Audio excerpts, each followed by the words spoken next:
Alex Pfaff is a professor of public policy, economics, and environment. He was trained as an economist and is focused on how the environment and natural resources, economic development, and a range of policies influence each other. And recently was a co-author on the IPBES report, and I'll let him explain what that acronym means. He's going to talk to us about environmental policy in perilous times. Alex.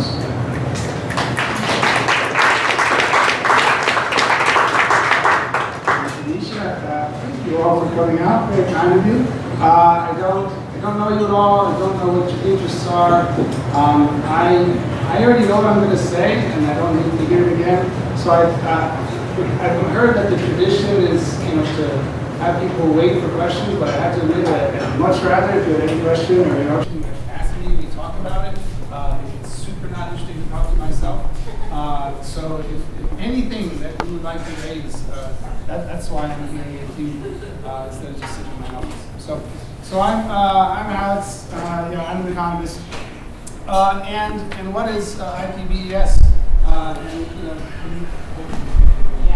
Closer. Oh, okay. Thank you. Is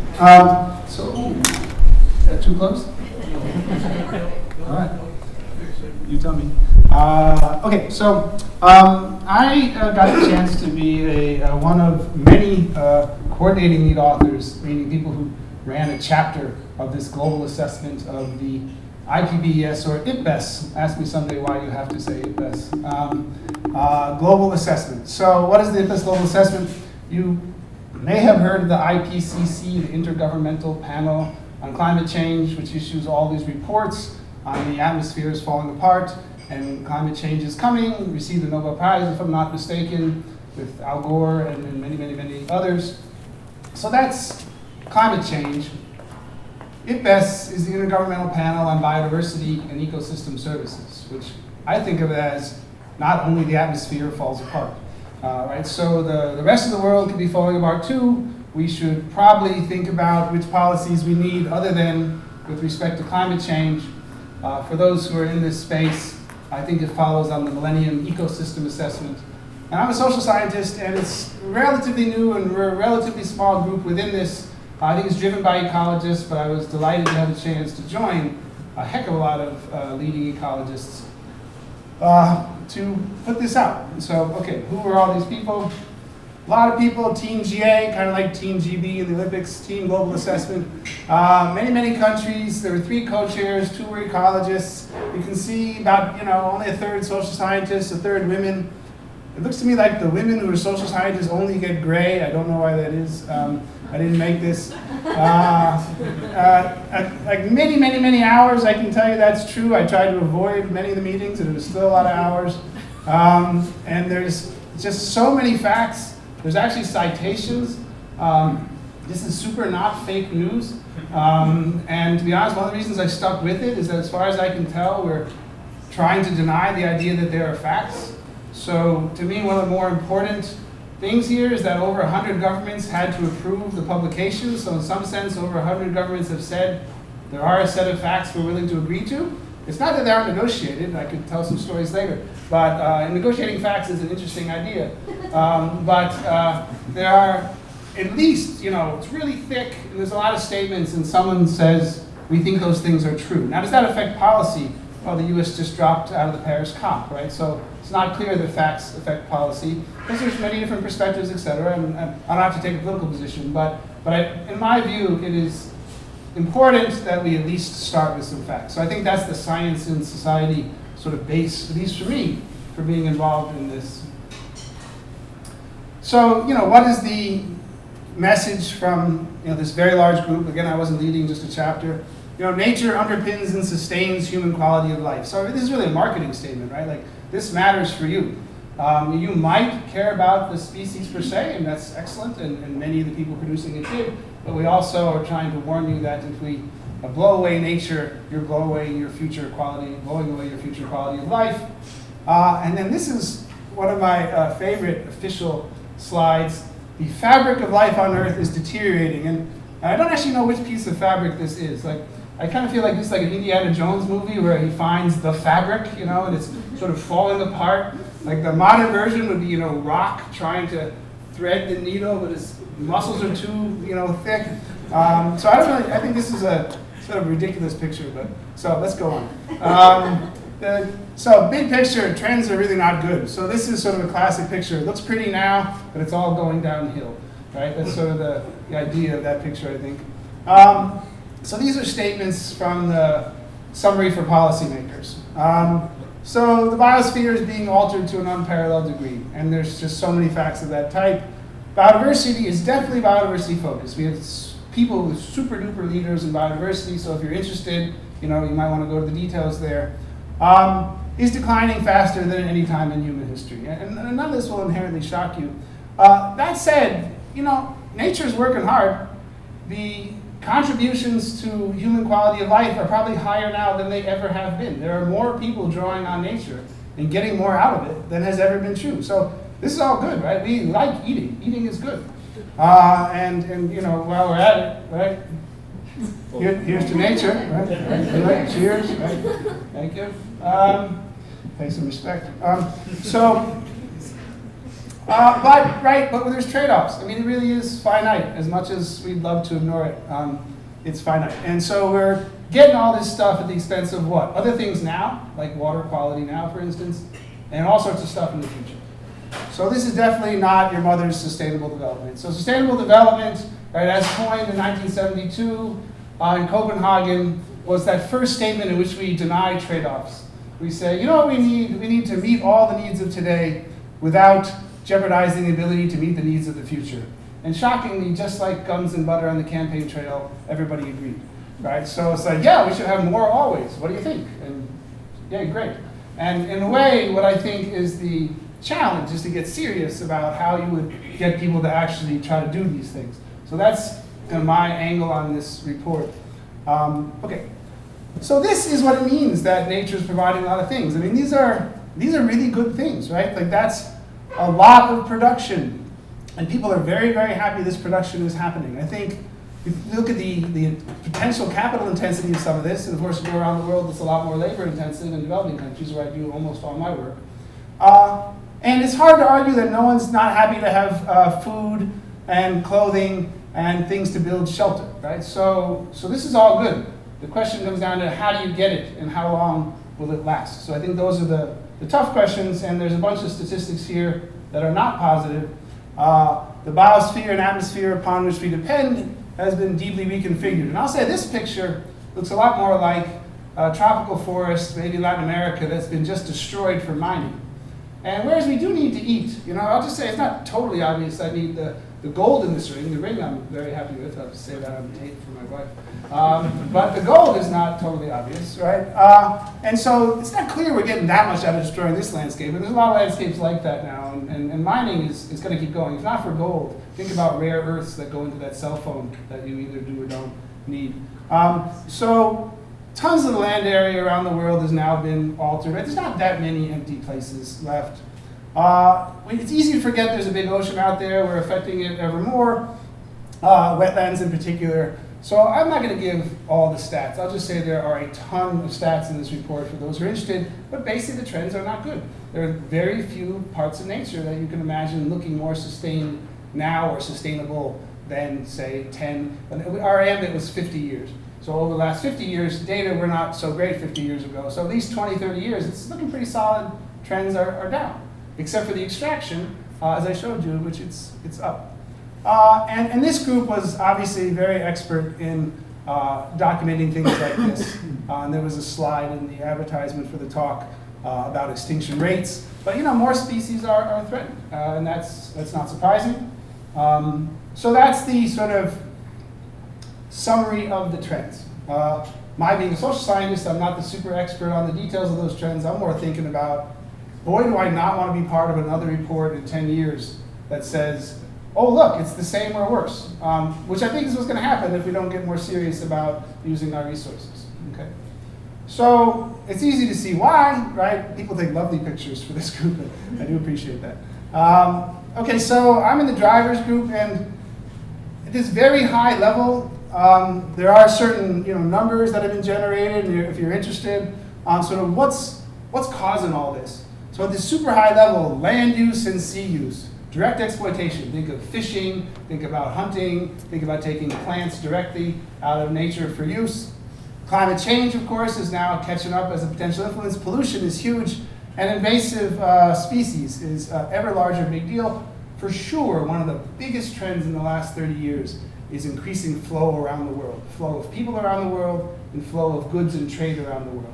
So we are ever more affecting everywhere else when we consume. That is a first order huge change in trend, which is going to get you things like invasive species and more, as you'll see. So where does all that stuff come from, though? People do things. We fish, we farm, we cut trees, we harvest, we mine, we build roads. So, there's behaviors that you can imagine. Why do I care about which behaviors? Because I actually want to change those behaviors. And I'm going to need to know who's doing what, why, to have a shot at changing them. So those are sort of tend to have, they produce all this food, etc., but they tend to be destructive. Then you've got your tourism and your migration. Those can go both ways. Tourism can fund conservation of nature. Tourism can degrade nature. Migration can, if you move to the city and leave the country, the country may be happier. But migrations can also be destructive, especially when they come without capital for people to invest in conservation. And then there's restoration. We actually are actively trying to restore. Get into the details of any of these, and you can have a huge fight about the right policy, as is appropriate. Even restoration. We have major battles between the ecologists on, what's appropriate restoration. Was it actually even restored? Did the forests that came back in New England, were they the same forests as the one that vanished? To the ecologists, no, not at all. To others, yeah, they're trees. So it depends quite a bit on your perspective. Yeah, but where do those come from? Even those are human behaviors, which tend to have underlying drivers, right? So if you're doing the social science, what are those? Those might be values. So what weight do you place on nature versus on, say, consumption, etc.? I think that's shiftable, and I think it does shift. I think it tends to shift with scarcity, to be honest. I think we tend to notice when things are missing, right? You don't miss something until it's gone, and all of a sudden you value it a lot. Or the famous diamond water paradox, where water is necessary for life, but its price at the moment is like nothing compared to diamonds. Take all the water away, I guarantee you people giving away diamonds to get water, right? So it's all about whether you're in a condition of scarcity or abundance in terms of the marginal values that you place. So demography is huge, right? I mean, how big a deal is it that population continues to rise? It's enormous. It's a tough subject to talk about in terms of who should affect other people's birth rates, but the total number of people clearly matters. Moving to cities matters a huge deal, both economically and in terms of affecting nature. Handling the knowledge we have is a big deal. Much, much less agricultural extension on how do you make good use of rural lands than there used to be. Environmental education probably rising, although it's combated in some ways. That's a social fault line in some ways. And I should say that there's an attempt to give much more attention to indigenous peoples and local communities than has been true in these past reports. I think that's good. I will just say, and there's a little slide later on, I actually think local knowledge of working in rural areas and trying to blend, say, agricultural and the environment is actually putting indigenous and local knowledge in a very positive light, and people are thinking about imitating old practices more than they used to be. At the same time, people are just getting pushed off the land by higher capital folks. So we definitely have some positive and negatives there. So all sorts of innovation. We do agriculture, as you see, we do agriculture so much more efficiently. Right? If we're going to feed all those people on a fixed amount of land, getting more yield per unit hectare, or per unit whatever land, per acre, per hectare, clearly could be a good idea. Even that is contested, but for sure, just adding it up. If you can get more yield on a given piece of land, it could help. And then you listen to things like, on NPR, people are doing hydroponics under London and getting, 30 bean harvests in a year, right? So all this is attempts to essentially replace land because it's getting scarce. So innovation is going to matter. In many ways, when you ask people if they're pessimistic or optimistic about the future, they kind of implicitly end up talking about whether they think innovation is going to save us or not. So I think you can split a lot of people on their beliefs and whether we're going to innovate our way out of things. So economies. It really, really matters that as economies get bigger, the share of agriculture falls then the share of industry tends to go up, and then the share of services goes way up. Because consuming 1 million iPhone services, in principle, is way less destructive than growing your agricultural sector by 3 times. So as we move from mostly agricultural, lower income economies to much more industrial and concentrated and much more service oriented, it makes a big, big difference in what we think is going to happen as people get richer and affect the environment. And there's huge concentration of capital now. It is incredibly important, actually, I believe, that we have gigantic actors who are affecting supply chains that produce your food around the world, and actually, in principle, sometimes are dictating to governments and affecting whether there are policies or not. So these are massive economic trends that matter. And I'm sorry to give you a big list, but I actually think they all matter, and this is the one that we put in the report. Finally, trade. I just told you that ever more trade is going around the world. There is a major, major literature on essentially, they use the word grabbing. When you buy food from another country, you are grabbing their land, grabbing their water. And indeed, we think there are strategies in which countries send out capital, buy land, say in Africa, produce food, import it back. Essentially, you're renting other people's land and water. On what terms does that happen? Are you doing that by bribing the local politician? Are you doing that through a market transaction?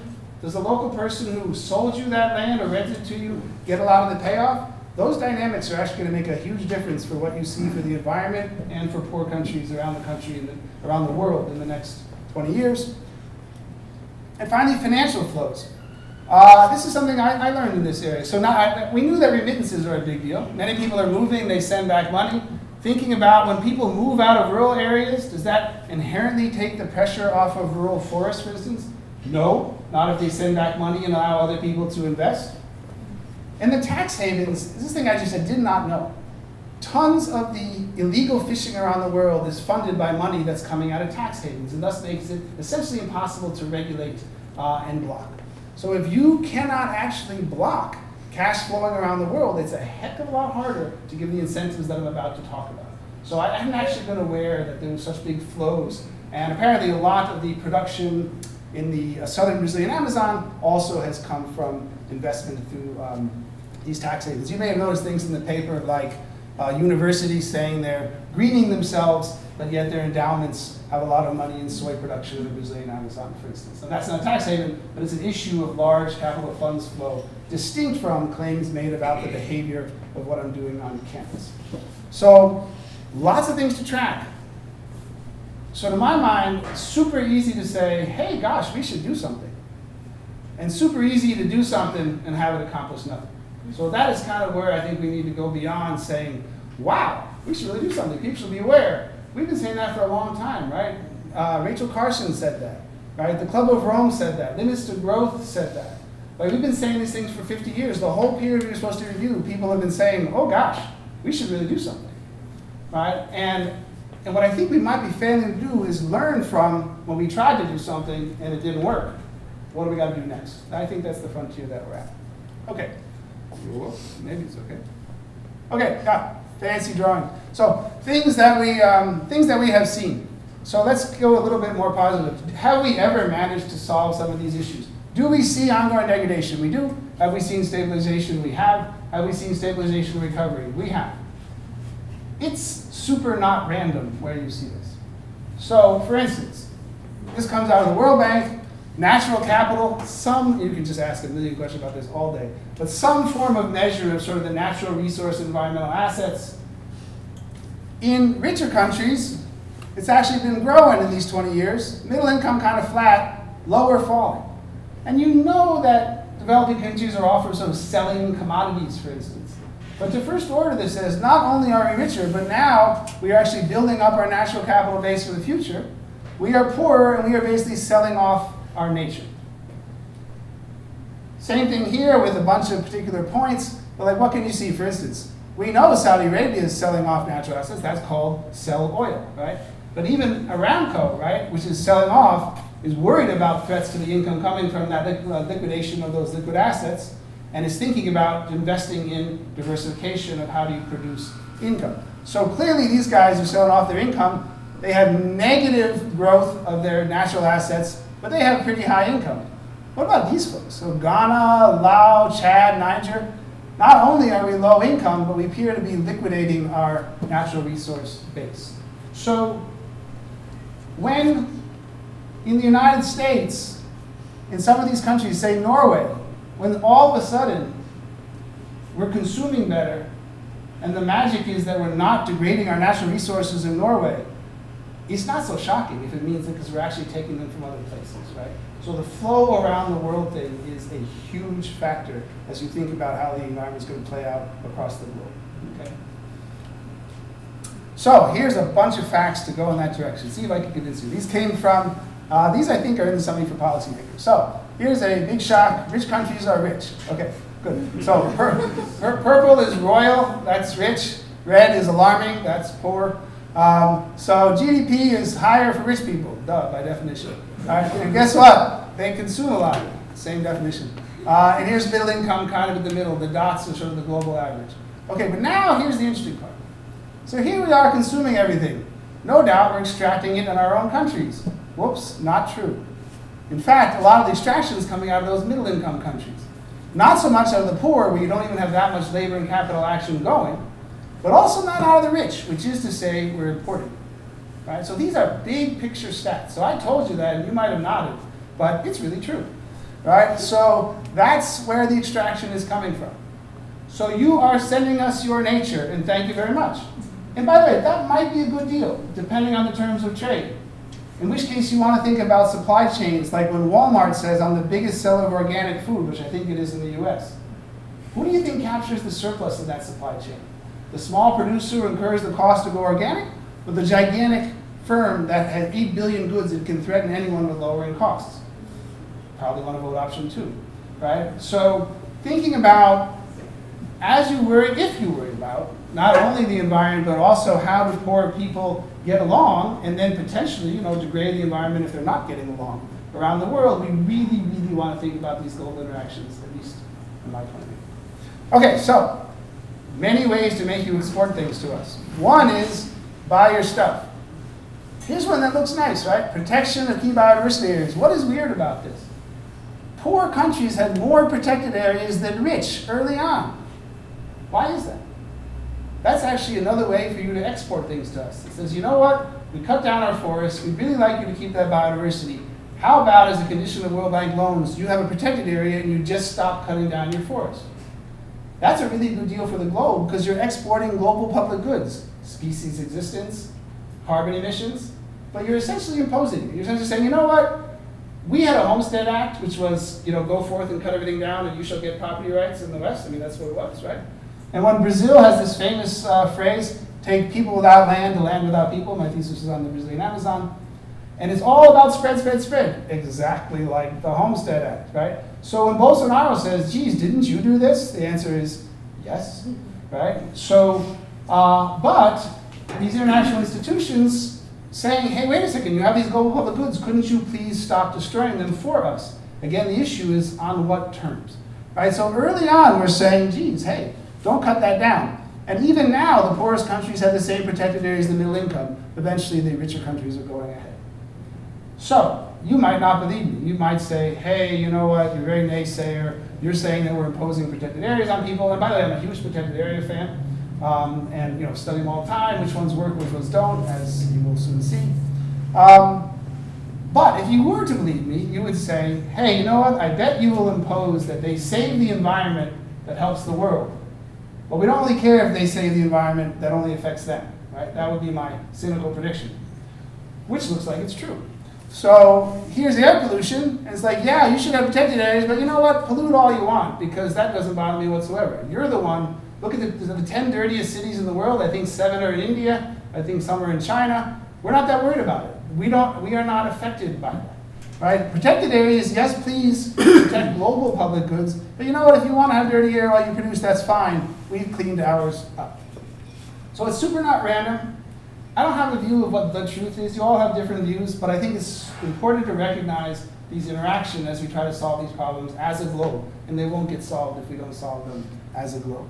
And by the way, we're not actually so good at solving everything. This is a terrible picture, but the point is, even in the US, we still haven't solved water quality problems in terms of runoff from agriculture. Just to talk the other day that even in the upper Midwest, all the people who are dumping the fertilizer to go down to create the dead zone in the Gulf of Mexico, there's also a ton of algal bloom up in the Midwest per se, willingness to pay to clean up there. We're just not good yet as societies at saying, oh, if you do a private action that spills over to everyone, we're going to figure out a way to have everyone take into account that they're destroying the public good of, say, the nearby water quality. And if we can't do that in the US for water quality, which is one of the better regulated places, although at the moment we're going backwards in regulation, good luck with the COP, right? The Paris COP, in which we're emitting to a giant global pool called the atmosphere. You might say it'll be impossible. Of course it's not impossible, because actually getting 180 countries to agree might be easier than getting 3,000 farmers to agree, right? And monitoring might be better at a global country level than at the farm level. It's quite hard to track fertilizer runoff from farms. All these things are changing with technology, right? It's incredible what some of these ag companies can measure now. So that high capital stuff may actually come in handy for measuring and having regulation. But at the moment, we are just not even good at dealing with fertilizer in rich countries. So we got big governance challenges, and that's what I think is, and I don't want to be negative, I want to say we have challenges in the sense that we don't have this solved. As we go forward, it says, I think we can solve this, but we have to be much more serious about demanding that we do solve it. Okay, so, what do we got? Ah, right. So if I've gone with the stick of doom and guilt, now I will go with the carrots of potential hope and diverse possibility. How about that? Okay, so one thing, again, I told you there's a theme of indigenous folks and local communities, and I would say that there really was an effort, tons of people represented in the team, indigenous groups. Whoops, see, now I've done something bad. I have gone off slideshow. Thank you very much. Oh, yeah, thank you. All right. Oh, Mike, right, thank you. Most people don't want to hear me, but I'll do it. Okay, so we're talking about domesticating crops, management, protection, and monitoring. I'm going to generalize this and give you some big facts, but there's a lot there, and here's some of the big punchlines that we've seen. It is a huge amount of land on which there are indigenous groups and local communities who are operating outside just the pure regulatory group. So 25% of global lands, and it is worth knowing that nature is actually declining less rapidly on the indigenous lands. That said, it's not doing so great, it's not doing so well. And 35% of highly conserved ecosystems, so that's like higher than 25%, so they're doing okay, including 35% of protected areas.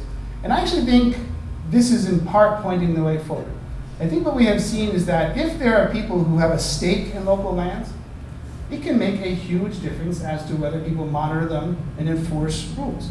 We've had a long tradition of protected area in the sense of, oh, kick everybody out. And that has worked. There are times that that works. There's times when that basically achieves nothing. That's a sort of a central part of some of my own work.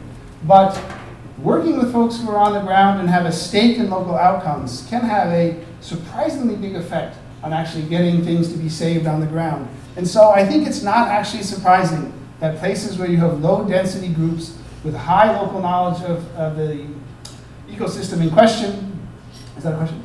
Do you have an example of that? Sure, it's coming. Good. It's not exactly the picture, but I'll build on the picture I have. Yeah. It'll be Brazilian Amazon, but there are many. And I would say, and I'm happy if everyone agrees with me, there are studies trying to be rigorous about showing that indigenous lands are doing at least as well as you might think of as the average protected area. Just to be provocative, in case I don't get to it, I haven't really tracked the time. How am I doing?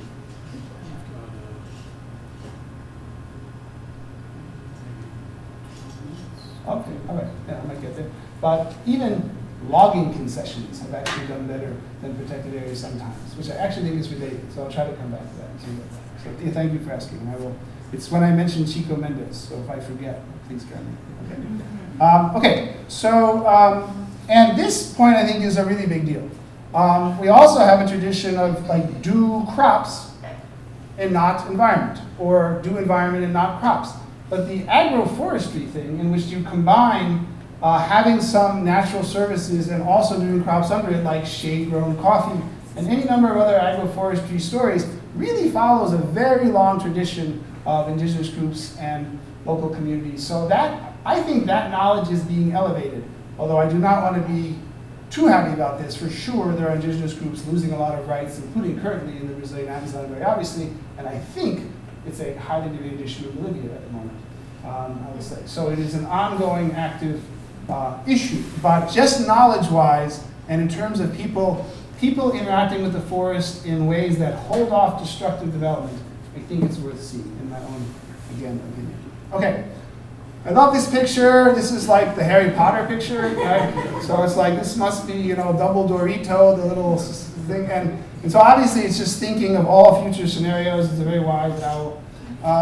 So what are the scenarios that they ran in this report? There's the super economic one. Notice the low regulation. That's a problem for the environment. Regional competition, and then global sustainability. And so if we just do sustainable production and consumption, what will happen? It's kind of an interesting hypothetical question. It's kind of the nature. Could we ever get there? Like, there's a way in which the default is we're not headed towards sustainability. We're not. And so there's almost a whole chapter that says, is there any possible way to get the scenario up to okay? That's sort of the flavor of it. And, you know, the conclusion is yes. So transformative change, which is yet another awesome buzzword with almost no content, equally as good as sustainable development, so it's just be as happy as you wish or not. So plausible scenarios, okay, include transformative change. Well, okay, I agree, it's possible. Which would involve less population growth, adaptation and mitigation, and if we just were to shift all these things. This was my biggest problem with the report. I think it's weird to stop there and say, if everything were okay, it would be okay. Okay, but you know, it's not okay now. Don't we kind of want to know why it's not okay now and how will it be okay later? I mean, isn't that the question? So that is what I'd like to ask. There you go. So how will we be there? So here's the sort of the social side of the report, boring lists, number 3. We do really want to say values matter. That's a big thing. IPBES is going to do a whole values report now. I should emphasize private markets. It is actually super difficult for a government to reach across the world and tell other countries what to do.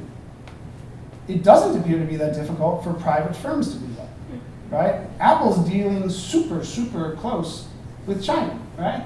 Foxconn, right? Supply chains are taking private firms around the world, right? Nescafe, chocolate makers are all over Africa and Ghana, and they work super closely with the government. So private firms that are big actually have a lot of power. They're quite nimble. They have a lot of cash. Do they have the same goals you do when you're trying to save the environment? The answer would appear to be no, if you want to save the environment, as I do. Do they have capacity way beyond what some countries have? Yes. So I actually have to think that we have a long way to go to get real on both. We need to make use of this capacity. Hello? I'm good at breaking things. I use the best. What I'll do next. Does it need?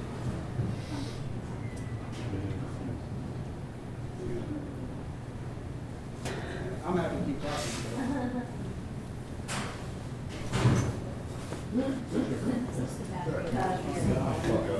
Okay, so that means time for to nature again.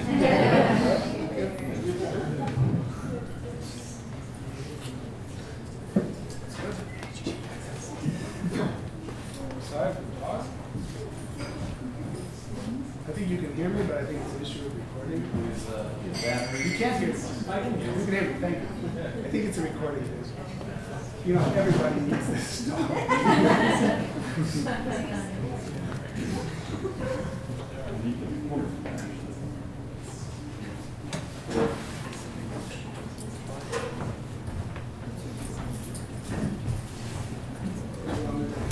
Yeah, just yell.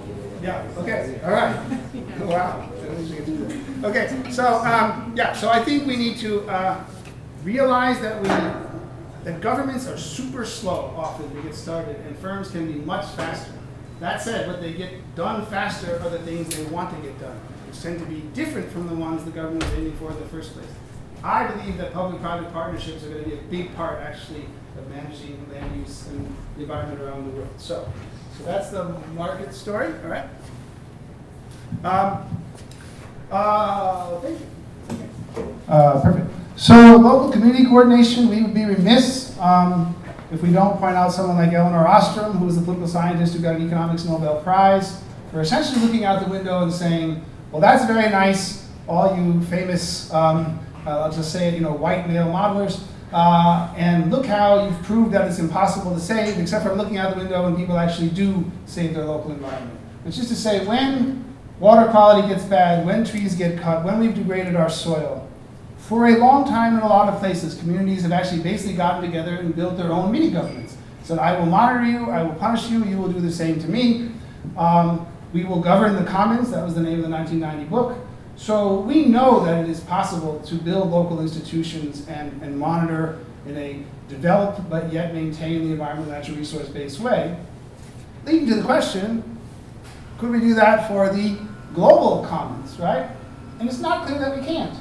Right? Again, there's all these stories about it's easier in small groups. There aren't that many countries. They have, not to mention, they have a lot of, quotes, issue linkage, to use the poli-sci term. Right? Sometimes that goes the right way. If we want China to regulate the Belt and Road Initiative investments, we could put pressure on. Unfortunately, it's not clear that's the leading issue for us, right? Instead, we're worried about North Korea, so we're trading our political capital on North Korea. Very valid, right? If we're all dead, maybe the environment, from nukes, right? The environment won't be doing so good either, right? But anyway, there are all these issue linkage ties, so it's not impossible that we can do essentially global community coordination. Let's just be an economist for a moment. When does that happen? When it's worth it for people. Just to give an example, many people say, oh, look at the Montreal Protocol. People know what that is? That's cutting down the CFC emissions so the ozone hole goes away. But the story, as I've been told, is that the reason that was easy is that DuPont had a monopoly on the CFCs, and that was actually starting to break down. So it was super in their interest to pass a new rule to use things on which they had an even stronger monopoly. And now there's a Kigali agreement which is going the same direction. I'm not against that, right? I'll use market power if I need to, right? It's just that we're not always going to have those stories. Right? And when I teach the students, it turns out I found out there's a global compact in which we have all agreed not to let firms deduct on their taxes bribes to foreign governments. Isn't that amazing? So, yay, what progress. We are civil. But on the other hand, we haven't managed to have taxes so that Apple's $2.5 gazillion is still in Ireland, right? So it's not that easy to coordinate, but it is clearly possible. So we've tried some successes. It's not clear to me they're rising. I think we have serious hard questions about global coordination. What's not that hard is to know that government policies can and do make a big difference in specific countries. And I'm not even sure we need to increase conservation policies. We definitely need to increase impacts. I think we need to be smarter about our policies. I'll talk about them in a little bit. And I think the environmental community, probably for good reason, because they didn't have the power, has often kind of said, you know what, the world's going to develop the way it will. We're just going to go here and sort of do some environment on the margin. It's not going to work, right? There's just no way it's going to work. We need to coordinate the right and left hands of government. If we are going to do development like invest in roads, invest in forest concessions, if we don't do that in a way that thinks about the trade-off between environment and development, doing a little environment on the margin is not going to fly. So I actually think we need to not only be smarter about our conservation, but also, and including, coordinate with development. I'm going to give some examples of that in just 1 second very quickly, so I don't go over time. Thank you. So there you go. Okay, where are we now? We're in the Peruvian Amazon. And I actually think that just giving people private rights can make a difference. I mentioned this to you. I actually think even logging concessions, how could a logging concession lower deforestation? I mean, like, how is that possible? It's a right to cut the forest. But in our work in Cameroon, in the sort of rural frontier, state protected areas essentially have no capacity, and they kind of serve as nice empty places to invade. because there's no one else who owns the property right. So there's higher deforestation in the protected areas than outside. There's lower deforestation in the forest concessions than outside. Why? Private capacity. You actually have the interest to block everyone else from taking your trees, and you actually have some capacity to block everyone else from taking your trees. Now, would I want to go on record being taped as saying, I know how to save the forest, let people cut it down? No, that would be stupid, right? But just thinking context by context, like who are the actors? What are their payouts? What are their capacities? Could we be serious about designing incentives so that we actually get some consumption and yet also conserve the environment? There are now ecologists, and this is a debated thing, who will say quite a few ecosystem services are provided by the forests and forest concessions if they're well managed. I don't have a view, I'm not an expert on that. I gave you the results we had for Cameroon. It's at least provocative for thinking about which combinations of capacity and interest may work to allow for development and the environment. I'll just say quickly that I think this is going to be a matter for mining as well. When I was sitting in the environmental ministry talking with folks in the mining ministry in Lima, it's very clear that where they're trying to go is formalization. Essentially, I would be willing to give you land rights if you agree to do your mining in a cleaner way. Right? So you absolutely have to recognize the local demand and the capacity to do things, but maybe we can make trades in which cleanness is conditioned on people doing things in a way that's good for the rest of the world. In Colombia, for instance, some small-scale miners were using mercury and spilling it, and a very big mining company was getting in trouble. Big companies are great because you can find them, right? First you can find them, and then you can find them, right? Small miners, that's not true. So literally what happened is because they were holding the big company liable for the small mercury emissions, the big company essentially said to the small folks, and by the way, they're working together in a supply chain, they're the ones who buy the gold. Hey, you stay right here and do this cleanly, and I will give you this land. There's no reason that's not a good contract or deal to write. So I think we need to be creative in that way of dealing with the people on the ground, and what incentives do they have. So that was in Colombia, that story. Okay, public subsidies, it's just unbelievable how much money gets spent on subsidizing fuel, for instance. My students will know that I will tell you that in basic micro, if you take away a subsidy, you could actually give the people the money back, and you would, so they would actually have the same money, they could in principle have the same level of happiness, but because you weren't giving an incentive to keep using fuel, then you could actually lower emissions.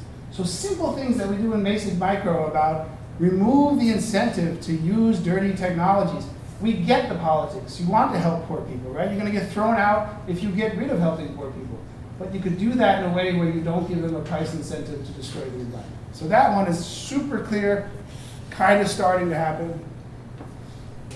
And then I mentioned the BRI, the China's Belt and Road Initiative, huge commitments to transport infrastructure around the world. We know they're going to happen. This is a picture of Vietnam, and there's a bunch of, different routes being considered coming down. SICPEC, really, the SICPEC corridor is what they call this. And that's a major Belt and Road Initiative possible investment. So recently, a number of people here, including ecologists, which was nice because they could represent the realities of, for instance, where is the species habitat especially precious? Where will you be especially destructive? We had the chance to comment on the World Bank report on the risks of the Belt and Road Initiative. I gotta tell you, that's like a two-edged sword. On the one hand, we got to say we think this could really do a lot of damage. We got to put up pictures like this, which is to say, sure, have your road, but some routes are more damaging than other routes. It would be easy to coordinate those. And why are they never coordinated? Because by the time you bring up the environment, that route was chosen long ago. And someone says, oh, do you not want me to use too much oil on the road? And you're like, well, okay, yeah, lowering the oil would be nice, but really what I wanted you to do was not go through this species habitat. You could have gone that way for a little extra money. That coordination, I think, is one of the major failures that you see in terms of development planning. Early on, great, you want a road, super, we want you to eat. But couldn't we maybe think about trading off at the very beginning which way we're going to go? So we got to put that in the report. To be honest, I kind of wonder if we were just greenwashed. They just kind of knew that they had to have an environment section. And when you see it published, they're like, oh, whatever. Everyone loves it. But, that's where we're at. We're trying to say, here's some science. You could have used it. You could have coordinated. It's not clear to me it's being listened to. But we will see. Okay, so, and now I'll get to what you were asking about. What about on the conservation impact side? So protected areas are rising. You know that the CBD, the Convention on Biological Diversity, there's going to be a big meeting next year. People say things like we should protect half Earth, right? We should put half Earth in protected areas. My own perspective, I won't comment on that per se, is that a lot of protected areas are not doing very much. Why?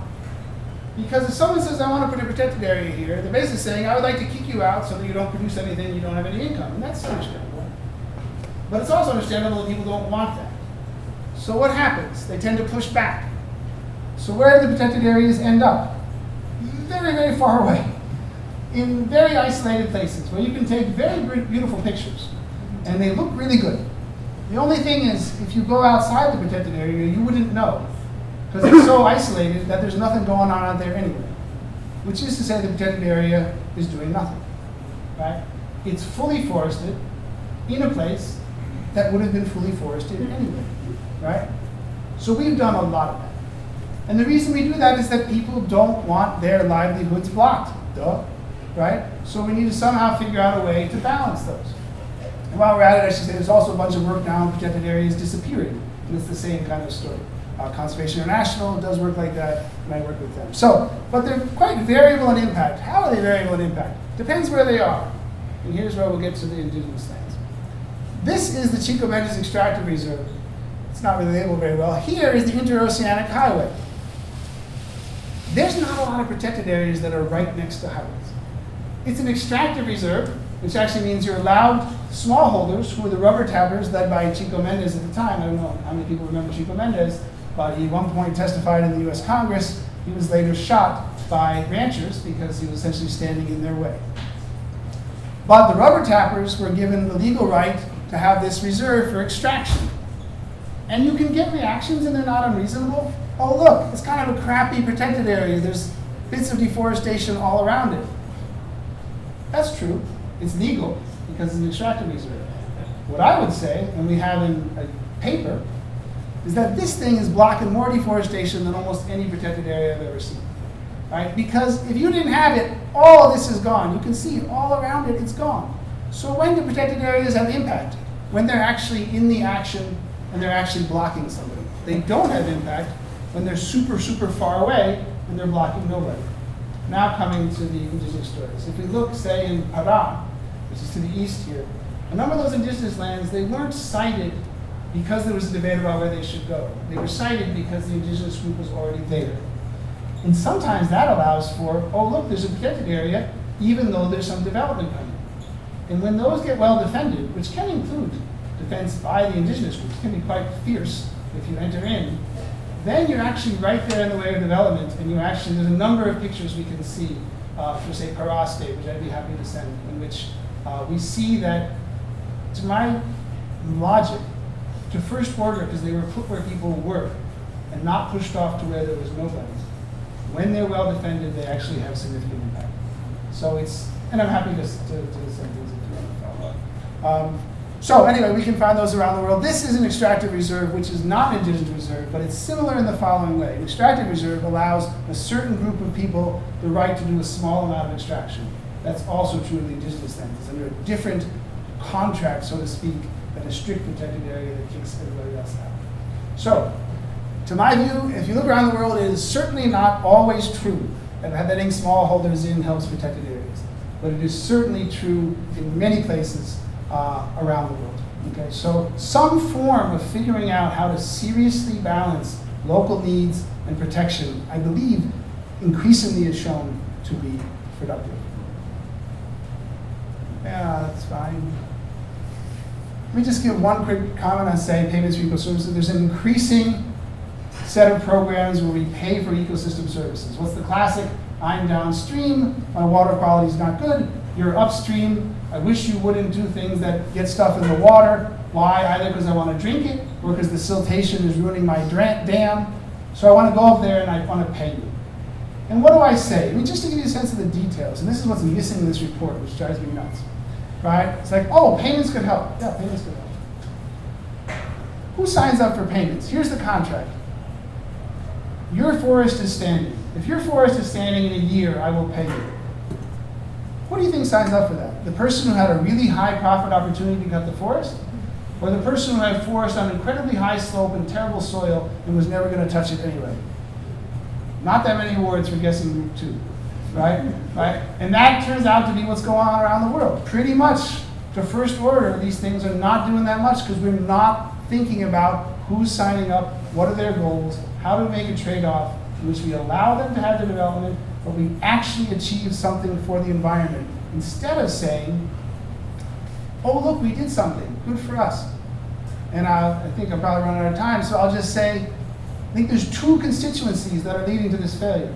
The first one is, I just want to eat, get your protected area out of here. Fine, I get that. The second one, to be honest, is in the environmental community, which is, I don't want to admit the thing I did didn't work, right? Because I still want to have a job tomorrow, and that makes sense. So if I talk to people in foundations, NGOs, international institutions, pretty much this is the answer.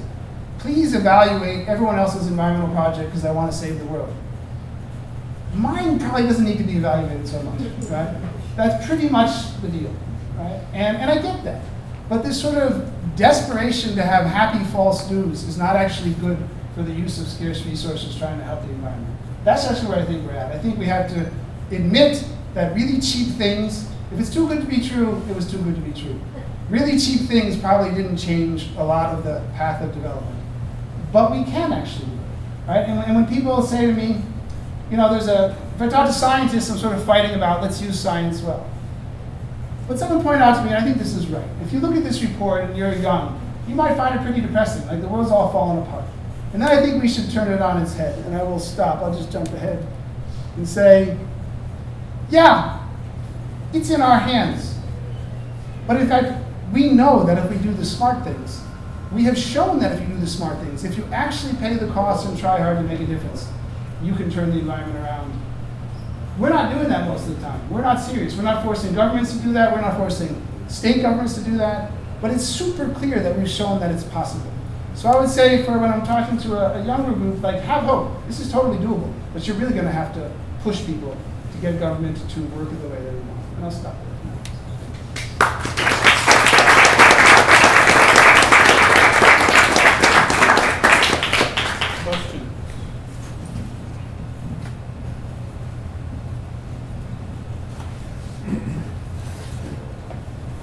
I have a quick comment. I'm not sharing your optimism for the following reason. I serve as a faculty in residence in our dorm. Our students represent the future intellectual elite, and yet, despite the fact that I'm calling for people to turn off the TV, turn off the lights, the dorm in which I serve is using way too much energy. And if people as committed to hugging the trees and saving the environment as our students can't do it, how do you think the people will do it? Yeah, so this is a good one. This is the day I get to be a positive economist. Because usually I'm a dismal scientist, and in fact I am. But so our basic, I think there's a big difference between private action and public action. So let me ask you to see if you agree. If I ask everyone in your dorm to, on their own, take actions to fix the problem, I think you just told me they won't do it. Same thing with cars, right? If I say, everybody, you personally, drive a zero-emission car that costs $70,000, let everybody else drive anything they want. A lot of people say no. Now that said, some people try it, they buy the Prius, so they feel good about it, But yet, I think that most of those people, over and over, vote for the following thing. If you make a rule, call it a CAFE standard, like a corporate average fuel efficiency standard, in which we want everyone to have to drive a more fuel efficient car and costs rise a little bit for everyone, pretty much people approve those. Right? The current administration is going backwards on that, but I don't actually think it's in the majority. I just don't think that issue has risen to the top. The past administration actually raised it up to 50 in the future for the cafe. So I actually think precisely the issue is pushing for large public rules in which people are quite a bit happier to pay a small piece that everyone is paying than to on their own volunteer and save everything. And I am super for volunteerism. I actually think it's part of the norm and value building that leads to voting. I think they're connected. But to first order, expecting private choice to save the world on its own is going to be a loser. So I agree with you there, except that that's not our only option. We definitely have the ability to pass things like carbon tax that affects everybody, or a cafe standard that affects everyone, or a Clean Water Act or a Clean Air Act. In fact, if those things didn't matter, they wouldn't be getting repealed right now because no one would be complaining. Or an incentive. Right, or an incentive. Another way to approach that would be to incentivize it. So I get my electric bill and I see the little graph and I see that I'm below average as a homeowner user, and that makes me feel good, like I'm making a difference. May I say one? I also was thinking when you said that is, so 1970s, the oil crisis, and that's when it kind of got on our radar, just as citizens, the kinds of differences that you could make. And so I often wonder, like, all I can think about is maybe third grade, the teacher helping me understand that I needed to fix the drip in my faucet and turn the water off when I was brushing my teeth and turn the lights off in and out when I went to rooms. How did that work? Why is people my age, what worked? Right. Well, I haven't interviewed everybody, but I do think that's consistent with what I said. I do think there is such a thing. There's a reason why I'm willing to put the values and the norms up there. I do think what you grow up with, those habits. I mean, I've heard people say that recycling is roughly an environmental loser, but it might be a very large part of helping to inculcate long-run environmental norms, right?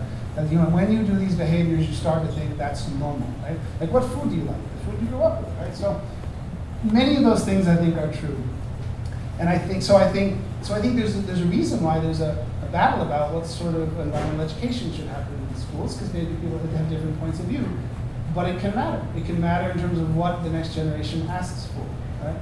So I do think that's right. I mean, I will say that we had all those things, but let's go to the market to be an economist. I hate to say it, but when the oil price fell through the floor, everyone bought SUVs, right?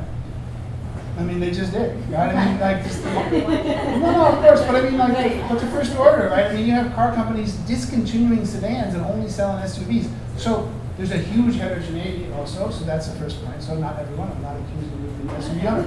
But Why didn't you? I'm not sure. Looking at the people Well, who I did think, make that decision. well, I mean, I don't know if you've noticed this, but people voted for different people in the last election too. So, I mean, like, there are differences of opinion out there. And if we look at the sales of trucks and SUVs versus Priuses, location will get you pretty far as a predictor on that too, right? So yeah, we have huge heterogeneity, right? So I will say, I do think the norms matter. I do think the prices matter. So I think a carbon tax, if somebody makes that gas guzzler cost a lot, it's going to make a difference in behavior. Right? So, but that said, also, I think broad policies that affect everyone are quite different from the private behavior, even though I think private behavior will even be tied in with the voting for those policies. Out of time, so thank you again. Thank you, Alex Pfaff. Thank you for coming, and we look forward to seeing you on December